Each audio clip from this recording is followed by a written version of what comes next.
Hello out there, my name is Laolu Akonde and you are on to Inside Sources. But first, here is my take for today entitled Nigeria's 65th Independence Day, Some Reflections. There is certainly something to celebrate as Nigeria marks its 65th independence anniversary 2 days ago, this week. For one, we have now pushed further and further away from the bad idea of military rule for over 26 years and experiencing our longest encounter with democratic civil rule since 1960. At least we can say that. Also, our people in their individual capacities continue to dazzle the world at home and abroad with gifts and talents, ability, and the can-do spirit which set Nigerians apart anywhere. Like someone recently said it, though Nigeria as a country is developing, Nigerians as a people are developed. So I have no doubt about what I believe is the manifest destiny of Nigeria. I am even working, collaborating, and praying that by the special grace of God, we shall see that Nigeria, that great Nigeria, in no distant future. It is why I always end this program by saying Nigeria will prevail, which means Nigeria will succeed. Nigeria will prevail because certainly there are forces that are arrayed against this country and arrayed against the idea of our nationhood. We see them at play. For instance, in the recurring decimal of insecurity, from kidnapping to terrorism, banditry to genocidal killings, violent extremism, and so on and so forth. And this is in several places across the land. In the main, these are no accidents, but a well-orchestrated plan and onslaught that has persisted against this country over time. And we have confronted it with several and different presidential administrations till date, with different level of successes here and there. But overall, those attempts are still insufficient to drastically destroy the plot against Nigeria. The effort exists in our governments to fight this evil, but the resolve is not as strong as it ought to be. And that is why these insecurity problems persist, which is what I found missing in the Independence Day speech of Mr. President Bola Ahmed Tinubu. There is, by the way, a compelling editorial on this speech by empowerednewswire.com, which every Nigerian ought to read. In my view, that speech is one of the president's best in terms of detailing in a very concise manner the progress the Tinubu administration has recorded, especially in the economic reforms that is on course. Let us dove our heart to the president for that. Anytime a president speaks, he must inspire and invoke confidence in the minds of fair-minded people. President Tinubu did that on the economic scorecard with facts and figures that he read out in his independence speech. But we need him to also inspire confidence that Nigeria under his watch will overcome. We need the president to showcase a drastic sense of urgency in the fight against those who want Nigeria to fail using the several insecurity onslaughts. The president ought to sound very, very aware of the plot against Nigeria and determined with boldness in using the reins of governmental power to ensure that Nigeria prevails. The president has to put his feet down in his communication with his security chiefs and let the nation and the citizens of this country be in no doubt that he, as president, is bold enough to terminate the worries and the fears in the land around insecurity. And so, as we mark the 65th independence anniversary, we also need a national consensus on a few other things. Number one, fighting corruption. Number two, curtailing poverty. And more specifically for the moment, electoral reforms. And there are several other issues. We shouldn't fool ourselves that we are even close to the promise of Nigeria, which was the boast in the 60s and the 70s, even up onto the 80s. We are not close. Then Nigeria was projected to rise ahead of China. But see where we are today.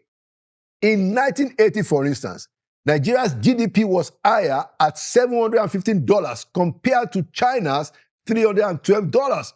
We know the difference today. What it means is that China's economy, as has been reported, was smaller than Nigeria's economy in the early 1980s.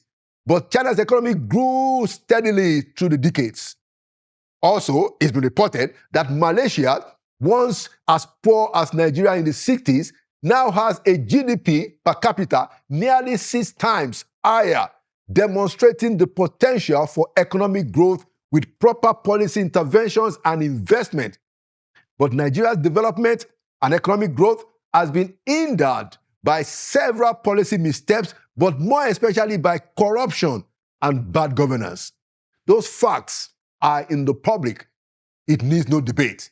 And so as we say happy 65th independence to every Nigerian among ourselves, we have so much work to do because we are so far performing way below expectations and we are performing too low compared to our potential and compared to our capacity. And there you have it. Inside Sources will be right back. Welcome back to Inside Sources. Today, I want to open the show with a discussion on the future of our country. Of course, looking back to look forward. And there is no better public intellectual in the contemporary sense about these issues than Mr. Dele Ogun, an author, lawyer, and a London-based public intellectual who is joining me from the UK for the first time on Inside Sources. Mr. Ogun, you are welcome to Inside Sources. Laulu, thank you very much for the invitation. I'm delighted to be here. Okay, excellent. So it's a conversation on the future of our country. So I'm just going to ask you the custom question that I open the conversation with my guest. That if you look at where Nigeria is today, and you have written a lot about what had happened in the past, do you think that we are heading to a destiny of greatness that many of us dream about our country? That's a challenging question, but let me answer it this way. It was Winston Churchill who said, the further back you look, the further ahead you'll see. History is the guide to what lies ahead. And the reason why I might be a little bit confident that we're beginning to face in the right direction is because of the works of history that have come out in recent times. We haven't written our story. It's only now that books such as the ones that I've been producing, we're now able to see how we got to where we are. Because it's like driving. If somebody drove you to a destination and you were sleeping through the journey, if you've never been to that location, you find yourself in a location and you're trying to find your way back. How'd you do it? Until such time as you look back or somebody gives you the tools to navigate back. That's how you can retrace your steps and now find the right direction. And I think that's where we are. There are books that have now come out that are telling the real story as far as Nigeria is concerned. And what they all point to is this, that where we are is not where we're supposed to be. And to get to where we are supposed to be, we need a fundamental, not cosmetic, we need a fundamental restructuring of the political arrangement. Fundamental. The current political order has passed its sell-by date. It has failed and it cannot get us to where we really want to be. So we have a choice. We'll either continue talking about potential, but I say potential is nothing without performance. Without fulfillment. It's only realized potential that matters. You can have the potential to be the best footballer in the world, but if you can't get your boots on in the first instance, forget it. And so we've got to move from that discussion. Oh, we've got so much potential, we've got this, we've got that. 65 years since so-called independence, and people are still talking about potential. Now, as long as we continue with this current political structure, we're never going to get to where we belong. Yep. We will continue to tread water because that's what we've been doing. We've been running on the spot. It's like an athlete who's running on the travelator, as distinct from one who's actually running on the track. Okay, very excellent opening remarks. I'm going to just take it forward from your comments, and then I'll come back to some of the issues that I want us to talk about regarding some of your work and some of the things you found out. But before I do that, let me ask you, so specifically, what do you consider the most fundamental political shift or change that you think we need to embark upon to push us in the right direction? Mr. Dele? Yeah, I'll break it down very simply. You start from what is wrong with this structure. What is wrong with this structure is that 371 previously self-governing ethnic groups, some large, some medium, some small, some tiny, but all were in charge of their own affairs, right, but thrown into a box, which Lugard and co. called Nigeria. And they reduced what were 371 seats, they reduced it to 1 seat. And invited and set up a political order in which those 371 previously self-governing groups will compete for that 1 seat on a winner-takes-all basis. Wow. You could see just from that explanation, that is fundamentally, it cannot work, because the competition is do or die, because it's winner-takes-all. So the fundamental change that has to happen is that we've got to restore those 370 other seats, but still within the Nigeria family. That is the fundamental. So it doesn't matter how small or large your ethnic group is concerned, within the new Nigeria union and family, the value of each ethnic group is equal to 1. It's like you're within a family, a biological family. Right. Yes. Every child, you can have 10 children or you can have 1, but each only has a value of 1. Yeah. Even if you're the tallest or you're the richest child, your value to your parents is still that 1. And that's where we've got to get back to. So that is the structure that Nigeria needs to move to, away from the winner takes all, which only works where you've got people who are homogenous. Same heroes, same history, same language, and often the same faith. That works fine. You can do winner takes all in that setting. But where you've got distinct historical units, you must pay respect to and give dignity to each and every one of them. They will not always have the same size chair, but even Little Bear deserves the little seat, and Big Bear can have the big seat. Absolutely. And that makes for a happy union. Excellent, excellent. So before we go back to what I really want us to focus on, don't you think that we should hold our current president responsible, President Bola Ahmed Tinubu, to ensure that that change takes place, looking at his antecedents and what he has advocated long before he became president? Shouldn't we expect that he will be able to sort out that problem, Mr. Dele? Yeah, in theory, yes, because when you go back to what he claimed his credentials were in NADECO, he was a pro-democracy activist. But the reality of the political order, this is the point, is that it's designed to deceive the people. It's all designed to get them to the throne, but once they get to the throne, accountability disappears. I call what we have right now, what we're running with, an imperial system.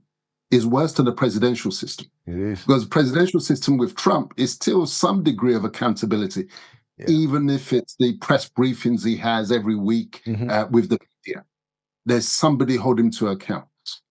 And there's a political opposition, effective political opposition holding him to account through the newspapers, etc. The parliamentary system is, of course, different. Our very own Kemi Badenoch is the one leading the opposition there. Every week, she's putting the prime minister under questioning on behalf of the people, under interrogation. What exactly are you doing? Why are you doing this? This policy is not working. But who holds the Emperor Tinubu to account? Because that's the political order they've given themselves. And I don't expect those who are benefiting from that imperial unaccountable arrangement, I don't expect them to legislate themselves out of office. They're too small-minded for that kind of thing. You would then be hoping for somebody who has some degree of class and magnanimity and a sense of patriotism on behalf of all peoples. No, it's not going to work. But it's the people that must demand it, and it must be led by the intellectual class. Okay, excellent point. So going back to some of your works, publications, books, and even some visual stuff that you've done, excellent work about Nigeria's history. I want to ask you, what did you find the most intriguing? I want to share with our viewers some of the things that you find the most intriguing in some of the comprehensive research that you have embarked upon right there in the UK about, how this idea of Nigeria came together. What are the things that you find the most intriguing? Can you share with us, Mr. Ogun? Yes. Well, I guess the most intriguing is this, that the British who created Nigeria, who designed Nigeria, who, according to their narrative, were bringing civilization to Nigeria and other parts of Africa. What I found most intriguing was that they knew how systems work and how systems should work, but they did the very opposite. Look at that. They designed a system that was designed to arrest our development rather than to advance it.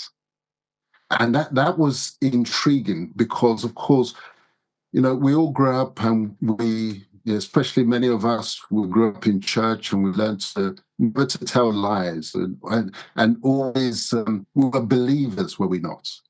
And so when they are pushing the narrative of development, of civilization, you bought into it, only to find that when they were given the opportunity, when they had the opportunity, they did the opposite. Let me give you a very specific example. When I say they know what works and what will not work, and what they gave us is what will not work.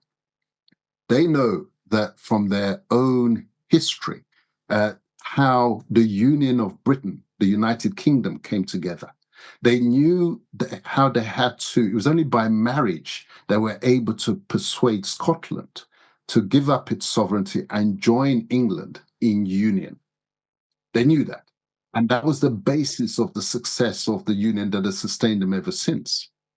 They knew the difficulties that they had on the religious front in terms of trying to marry a Catholic country like Ireland with a Protestant country like England. Even within England itself, they knew the crisis and the troubles that they had when England, which was once Catholic, now became Protestants.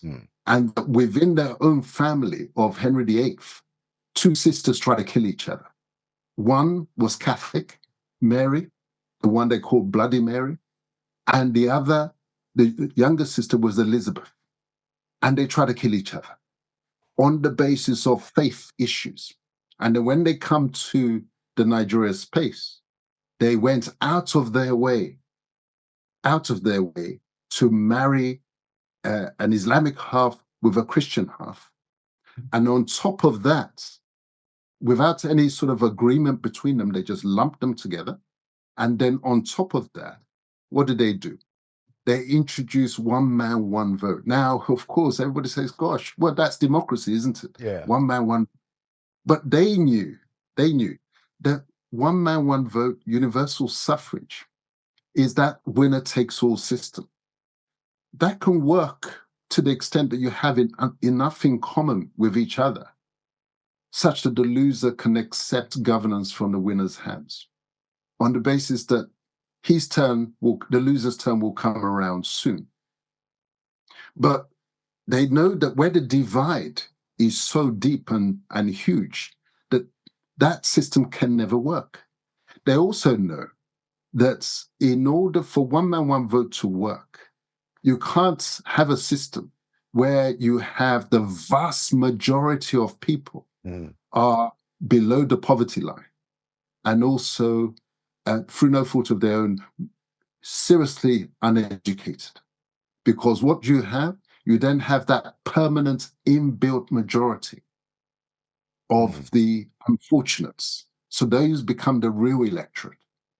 And they know that once that situation arises, they are vulnerable to vote capture because you've forced them to live on a breadline. And it only takes a loaf of bread to take their votes. So they know what works, but they gave us the opposite. In parts of Africa where there were white settlers who had skin in the game, like East Africa, Kenya, Uganda, they did not do one man, one vote because they knew that the vast majority, again, were the uneducated and through no fault of their own, the impoverished. And they knew that would affect the quality of life of those white settlers. So they restricted the franchise. You had to have a minimum property qualification and a minimum educational qualification. But because in Nigeria, their interest was merely to extract the resources from the country and return finished goods for us to consume, there was never going to be any productive capacity. So it didn't matter. You needed a system that will give you the worst form of governance, and that is one man, one vote across the board. And so you have your real electorate is the unfortunates. Now, that, of course, was intriguing. Okay, I mean, very, very, very important point and insight that you are sharing with us. And you already started talking about this, but I want you to now go into a little bit more depth. So why do you think the British did this? And then what can you point to in history, based on your research, those who will be the culprits, who are the people that carried out this agenda? So it's a two-pronged question. Why, did they behave in that way? And who were the people that did it? And how did they accomplish this in real terms? Yes, the why they did it is actually quite straightforward. Nigeria was a commercial project for them. What they came for was the resources in our land. Oil had been discovered in Nigeria, contrary to the narrative that they pushed, that it was discovered in Ulubiri in 1956. It was actually been discovered in 1908. They knew that the crude oil was there, quite aside from all the other resources. So the object was to access those resources. Now, it's like the relationship between the owner of goods and the thief, and the one who wants to buy the goods from the thief. The natural partnership is between the thief and the one who wants to buy the goods. So what does the one who wants to buy the goods do? He facilitates access to the resources for the thief. So it's to allow them to access the resources of the land. So you need a governance system that will be anti-Nigeria rather than pro-Nigeria, because a pro-Nigeria governance systems will protect and guard the resources. An anti-Nigeria governance system would make sure that those who would guard those resources, i.e. the people, are somehow incapacitated and debilitated, so their power is reduced, and maximum access is given to the one who wants the resources. So it's as simple as that. It's an economic game. They having secured the Nigeria space through the force of arms that they had, it was then a question of protecting their investment. And to protect your investment in those kind of circumstances, you give them the name leaders, but they're really managers. They're caretakers of your resources. And your caretakers are those ones who will give you access to the resources when you want it, rather than those who will lock you out and say, no, the resources are for us, those of us inside. So that's the why. In terms of the how was it done? It was done through a systemic, carefully thought through plan of action. The mass amalgamation was part of the process, because they know that once you lump groups together, 371 ethnic groups together, they will be jostling between themselves. The 371 inmates will be jostling between themselves, and there'll be no consensus. And that will allow them access. That's a key part of the how. The second part of the how was actually all those constitutional conferences that our people talk about. You know, the 1959 Constitutional Conference, and the Lancaster House. You know, what emerges from my research was that we were just being played. All our laws and the Nahurus and the Azikiwe, all the rooms were bugged. That's why the constitutional conferences were in London. Everything that they were thinking and planning to say, they already knew in advance. And they chaired those constitutional conferences. So they were spying on Chief Obafemi Awolowo, Dr. Azikiwe, and all the other people. As those talks were going on, you have research findings to say that the British were spying on them. Absolutely. I mean, thankfully, one of their men who had a conscience, his name was Harold Smith. He was a British colonial officer. He got into trouble with his own government because he blew the whistle. He spilled the beans. He wasn't supposed to. Right. But he was a man of conscience, and he saw what was going on and said, well, we can't do this to these people. You know? And so he wrote the book exposing all of this. But they had told him that book would never be published because they tried to bribe him with a knighthood and a generous pension. But as I say, he was a man of conscience. He refused to play along. So they told him, you write the book, we'll make sure it's never published. And it wasn't published until just before his end. He managed to get it to some of us. And we got him to the recording studio because we needed it for posterity. You know, our people, our confidence has been so damaged that when our own come out and tell us this is what happened, you know, it's the Nigerians, especially the educated ones, who will fight you to the last to say, no, it did not. So we knew that what we had to do was get the man himself into the studio such that they can hear it directly. But even then, some of the diehards still say, oh, no, he's lying, etc.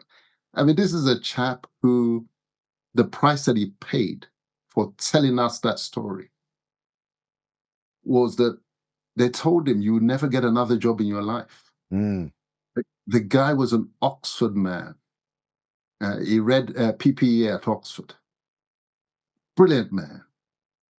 But he never got another job from the age of, I think it was about age 30. Wow. So this happened, you know, just before or after independence? This was the independence. Okay. In the book, the Harold Smith story, right, he exposed the rigging.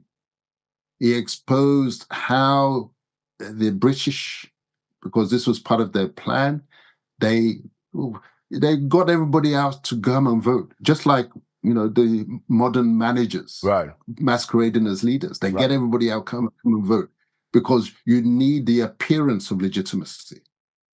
And they got them out to come and vote, but they had rigged the outcome to make sure that the caliphates would rule, because that was always the plan. That was always the plan. So therefore, keep the troubles, the ones who will protect the resources, keep them away from power. Keep Paolo away from power. Keep Anaro away from power. That was the plan. Interesting. There is a claim that I'm going to ask you to comment on, that there are even those in the British establishment who clearly understood that if you let somebody like Chief Obafemi Awolowo become the prime minister, that this agenda of which you speak would have been truncated, for which reason they did everything to ensure that somebody like Obafemi Awolowo did not emerge. How do you respond to that claim? Well, it's correct, and it's logical and easy to understand. Because sometimes our people, we don't think in business terms.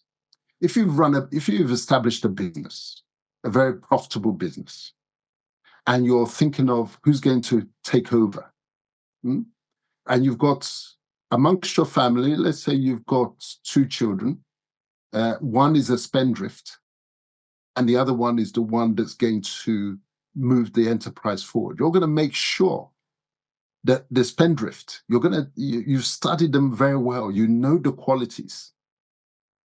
You know the qualities of each child, and you know which one is going to get there to keep the enterprise going, and which one is going to endanger the enterprise. As it is in business, so it is in politics. So therefore, when it comes to the power game, when they were being forced to leave by the Americans, the strategy now switched to who's going to take the baton from us, such that although we are nominally leaving, in substance, we wouldn't be leaving. We will still continue to enjoy the benefits as if we were still there. So all the candidates for power were carefully analyzed. And the difference between an Awolowo and a Balewa was stark and clear. But there were arrangements in such that the one who's not going to endanger their interests is the one that was going to get power. And this decision had been made as far back as, the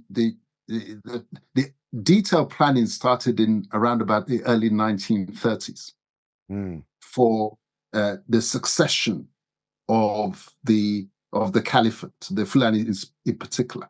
The planning started way back then. But even the strategic planning started much earlier. It started at the creation of Nigeria. You see, that area, which was the Sokoto Empire, that strip at the top, which are now the Sharia states, they were actually supposed to go to France. And this is one of the points that I made in the book, Culprits. It was supposed to go to France. But the British insisted that they must have that territory. And they bought the French off by doing a territorial swap. They gave them Madagascar in return for keeping the Sokoto Empire. Because otherwise the Sokoto Empire was supposed to be part of Niger, French Niger. And the reason that deal was done, and why the British, Joseph Chamberlain was the colonial secretary at the time, and the treaty under which the deal was done was 14th of June, 1898. You can see just before 1900, when Nigeria was formally created. That was the treaty under which the Sokoto Empire came into what became Nigeria. And that was even before the amalgamation, Mr. Ogun. Because these are long-term planners, you see. The planning, the strategic planning, all started around the Berlin Conference. In 1885. Yes, 1884 to 1885. Right. Already planning. They had marked out the space. And like good strategists and good business people, you plan not for the next 2 years. Yeah. You're planning for the next 50. You're planning for the next 100 years. and Wow. you're putting the blocks in place that will enable the realization of your bigger agenda. You need the partners. It's all about partners. Partnership. Who are going to be our partners? Interesting. I want us to begin to conclude, and I wanted to put out another claim and check it with what your own research findings was. Now, so there is the claim also that it was actually the British that encouraged the long-time military rule that happened soon after 1966, after the Nzeogu coup. There's the claim that the British were the ones that actually encouraged the military to take over power from that point. How do you respond to that claim based on your research? The evidence is there in my book, Culprits. It's very clear that the plan was to shut down the parliamentary system. And that plan had been decided upon before even independence. There's a book written by H.O. Davis titled Nigeria, the Prospects for Democracy. It was written in 1959. Yeah. H.O. Davis was very close to the British establishment. And in there, when you read that book, you'll find the roadmap from shutting down the parliamentary system because they said that the level of development, the parliamentary system was too sophisticated for Nigeria's level of development. And they pointed to places like Burma and Pakistan, where the parliamentary system had given way. And they explained in that book the process by which it gave way: military intervention, military rule, period military rule. I went further to explain that when you now come out of military rule, you move to the presidential system, because the presidential system is closer to the colonial system. You see, you have that president at the top, all powerful, is a bit like colonial rule. Whereas parliamentary system, there's too much accountability. As I pointed out earlier in discussion, what Badenoch is doing in Parliament, holding the incumbents who are, they didn't want that. And so it was no surprise that we went through precisely the hoops and in the precise sequence mapped out in that book. Parliamentary system was shut down by military intervention, military rule. And when we now came out in 1979, as I explained in the book, in fact, at the so-called Constitutional Conventional Conference, I think they expressly ruled out the young ones, his name now, he said that they were told not to consider the parliamentary system. Interesting. Presidential system. Interesting. I recollect that, there has been claims that it was the military that actually insisted on the on the presidential system for 1978-79, because in their own logic, as it was expressed then, that will give Nigeria the opportunity. If you have an executive president, then it could create a situation that we will begin to see ourselves as one nation. And you are arguing that based on your research, that plan for presidential system has actually been long in the works. That's what you are saying, sir. Absolutely. And, the idea that it was coming from the military didn't have the intellectual capability for those kind of ideas. They were not political scientists. The ideas were coming from Westminster. Wow. And it's the way these things work. And so, I think it was Professor Ango Abdullahi. He was a young man at that time. I said it in the book, Culprits. He said they were told, and they were surprised, that he said that we expected a discussion of why the parliamentary system failed and the lessons to be learned from there. And they were told, forget parliamentary. We're not discussing that at all. It's presidential system. So all they were left with in 1979 or 1978 was to look at the French presidential system and to look at the American presidential system. That was the only thing, because that was the plan even before independence. Okay. So this unitary structure that we have Interesting. was always the agenda. And the imperial system that we've now got is now taken back to Lugard's rule, because Tinubu might as well be Lugard. You could not ask Lugard any questions as to what he's up to. Interesting. No different. Yeah. Last question because of our time. And Mr. Ogun, you have to come back, over and again to discuss these issues because they are very compelling. But last question for today. So what is, and I think you've written a book, A Fatherless People, among some of the many of your publications. What is the way for us specifically, in specific terms, to get out of this?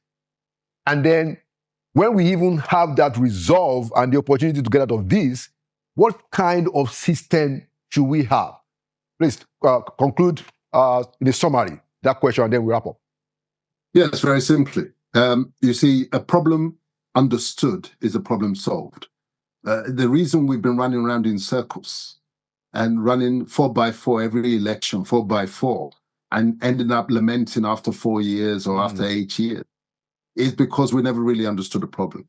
The reason why I said at the beginning there's more reason to be hopeful now is that we've understood the problem. And with that understanding, my fatherland group has devised the solution, which is the Orange Union solution that restores the dignity of each and every ethnic group. Remembering that as at 1900, all of these ones had self-governance. They all had it. It's restored that dignity. Now, how do we get there? It's only a question of now numbers. How many people you share the understanding. It's the way the missionaries did their work. It's 12 of them, 12 of them and a leader now transformed the world. But if they kept their understanding just to themselves, it was a matter of spreading it through media like this. Once we're all on the same page, it's like a choir. You find that it becomes more harmonious, less dissenting voices, because now we've got a clear way forward. And the way forward is the way back. Restore the dignity of the ethnic groups, take away this winner takes all, do or die kind of politics, which is only suitable for those who have the same history, same language, same faith, same heroes. Restore the dignity. In my father's house, there are many rooms, is what the Bible says, and the Quran speaks the same language. Absolutely. There's room for all of us. It requires just mutual respect.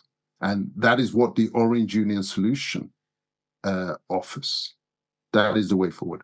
Thank you so much, Mr. Dele Ogun, for your contributions and those insights. Like I said, we must find opportunity to come back to this often and again, because I agree with you entirely. And that is why I'm here, actually, on that kind of orange solution of which you speak, to get this kind of analysis, information to the point that we all become like a choir.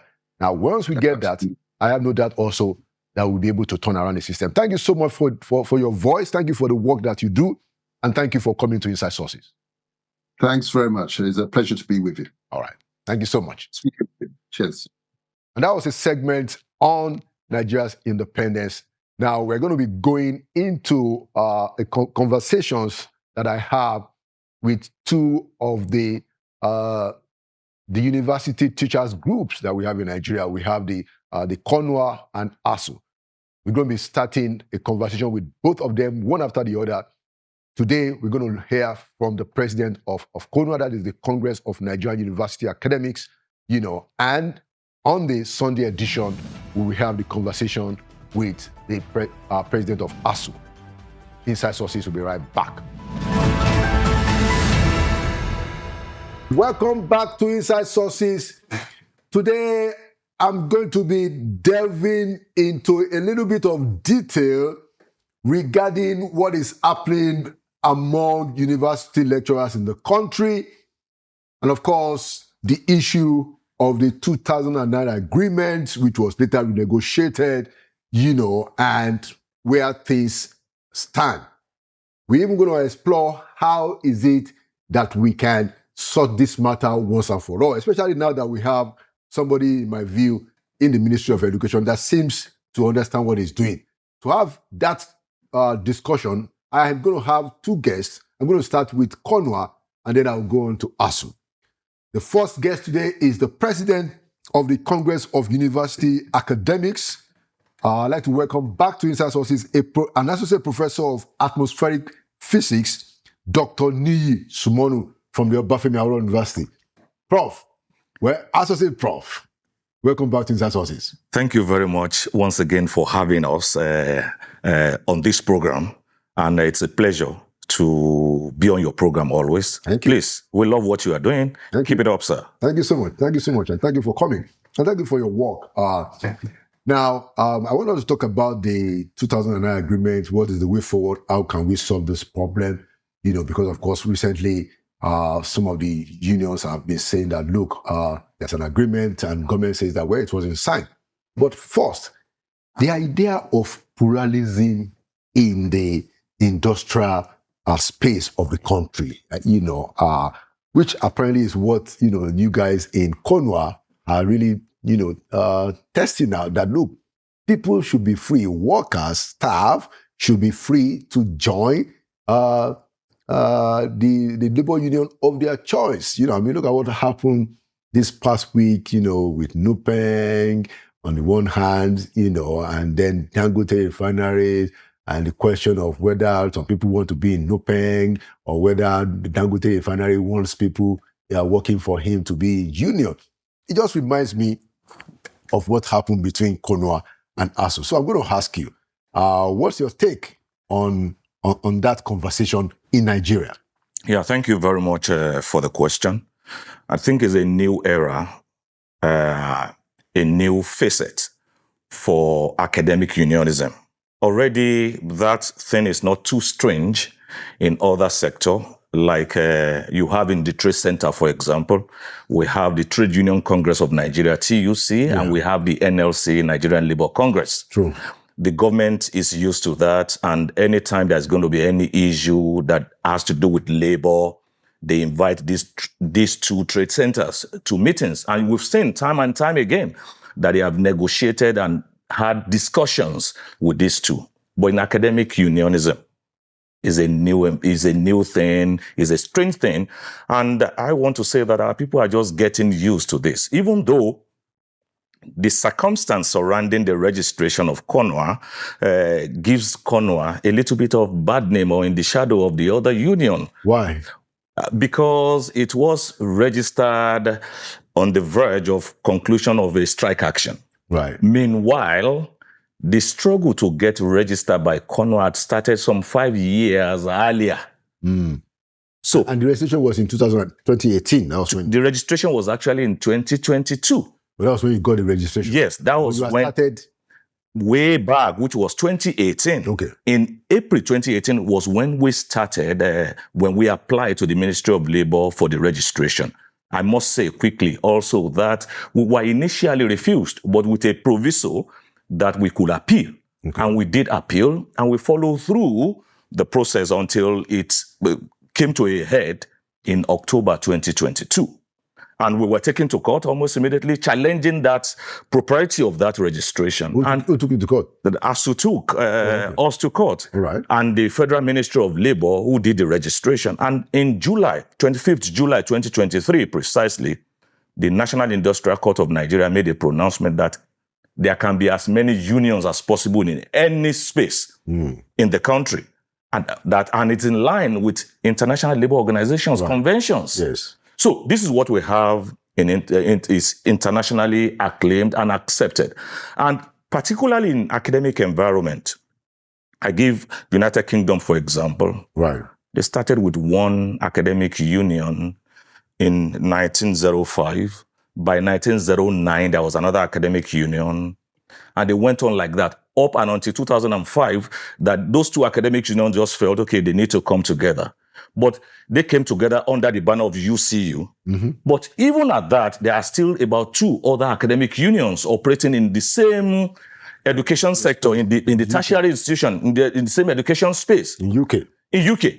And we have example also in France, we have more than 3 academic unions representing lecturers. to our mind, Right. this helped in the stabilization of academic calendar and some other things. And it brings more voices to the table, Okay. more perspectives. Clearly. And it prevents us from looking at issues from one narrow perspective. I mean, it's my own view that,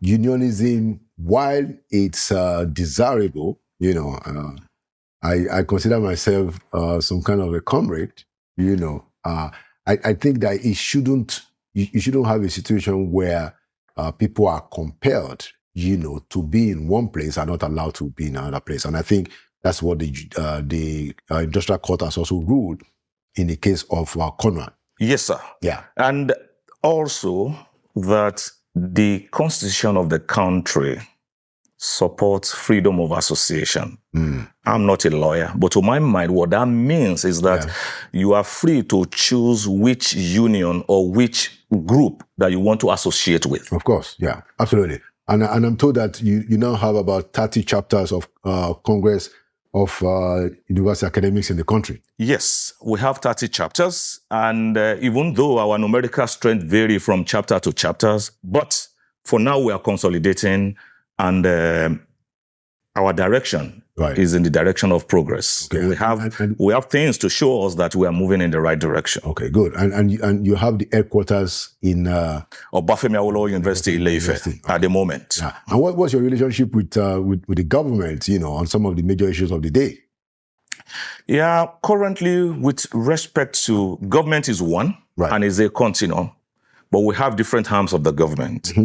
With the Federal Ministry of Labor, we have been accorded our place, our rightful place among the Committee of Unions.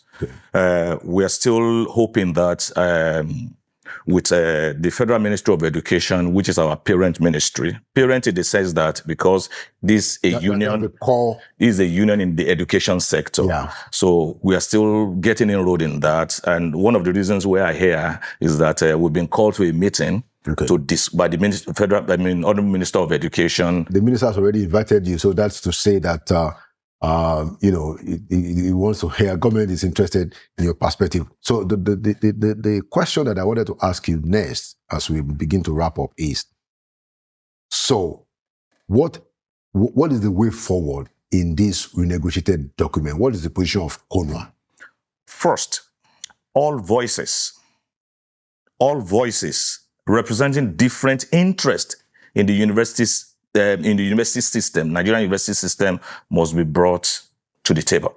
Okay. Number two, and by saying all voices, it's not restricted to academics alone. And I think we should avoid having to discuss matters in parts. Let's look at the whole issue altogether. Right. Secondly,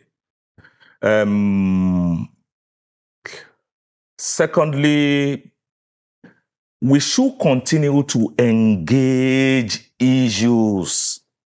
By the time we bring all voices, we'll see perspectives on which we can look at solutions. We can get issues that are doable, the ones that are not doable at a particular time. And the government must also come up with timelines of execution of whatever is agreed upon. And our own opinion also, in addition, is to find a way of making whatever agreement that is reached, if it is mutual, enforceability. And this will push the government by gazetting any agreement that will give it a legal force, a legal thing, such that if anybody violates any part of the agreement, such can be challenged in court, and is to restructure our education sector. Okay. Importantly, at the government level, the union level, our interest must align in the area of having uninterrupted academic calendars. And that's the point. We are left behind. This country is left behind. Many people think that the strike syndrome has damaged the university system significantly. And, I'm not blaming ASU entirely for it, because there are real issues on the ground. But, what's the position of CONRA on the issue of how to use strike as a weapon in negotiation? It should actually be. Considering what we have, what students have had to face, people who have spent 6 years for 3 years, 4 years programs. So people have spent 7 years because of strike. The strike action also affects negatively the lecturers. That's true. So our own opinion with respect to strike, or our own policy with respect to strike, is that it should be a last resort, and it shouldn't be something you just wake up and pick and use it as an instrument of cohesion. For us, over time, when we have, having evaluated the effect of strike action on the universities, done more damage than good. And we should try as much as possible to run away from it. As government, as academics in the university, all stakeholders, we should try as much as possible to run away from it and even make it a thing of the past. To have uninterrupted academic calendar should be a priority. So government has a role to play. Right. The unions have roles to play. And one of our suggestions to the government in one of our interventions about a week or two ago is that every year convoke a stakeholders conference. Unions will be represented. Parents will be represented. In fact, the voices that are not heard in this situation is the student voices. Students should be represented. If it is difficult to be convoked yearly by the government, it can certainly be done every 2 years. And let me say, this is not original. This idea is not original to us and Conway. It was Professor Wole Soyinka who mooted that idea about 5 or 6 years ago, that we should convene meetings to even decide what kind of university do we really want. I make bold to say that the university that we started with in 1940s is what we still have today. And what do I mean? To train workforce for the country. We have gone beyond that. We have enough workforce. Where do we want to go in terms of solving power problem, for example? Where do we want to go? Do we have any blueprint on that? Where do we want to go in terms of our technology, if not about the Minister of Digital Communication that is talking about something? Do we have any university input in that?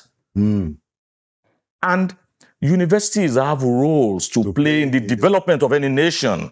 Thank you so much, Dr. Ni Sumono. Thank you for having us President today. of the Congress of University Academics and a professor of Associate Professor of Atmospheric Physics from the Obafemi Awolowo University. Thank you so much for having me today. Thank you for your service and thank you for coming to Inside Sources. Thank you so much, sir.